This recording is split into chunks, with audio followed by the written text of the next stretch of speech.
Kelompok perlawanan Lebanon Hizbullah mengklaim telah menembakkan lebih dari 320 roket Katyusha ke Israel pada Minggu 25 Agustus 2024.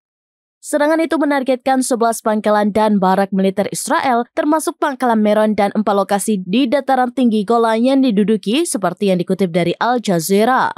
Terkait serangan itu, Hizbullah menyebut tahap pertama serangan balasannya terhadap Israel telah selesai dengan keberhasilan penuh.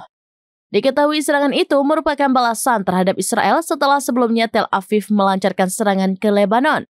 Tidak hanya itu, Hizbullah juga mengatakan serangan tersebut juga merupakan pembalasan atas tewasnya komandan senior mereka Fuad Shukr pada 30 Juli 2024 di Beirut, Lebanon.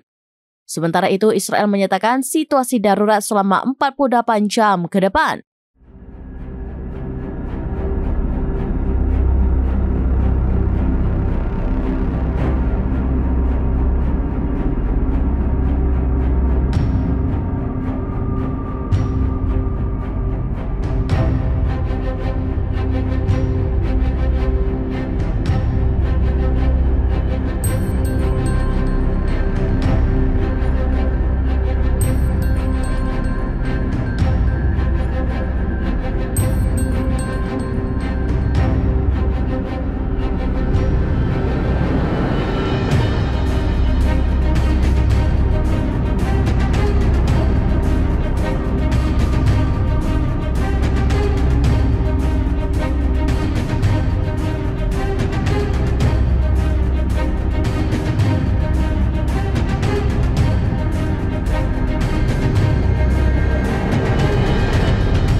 Download Tribun X sekarang, menghadirkan lokal menjadi Indonesia.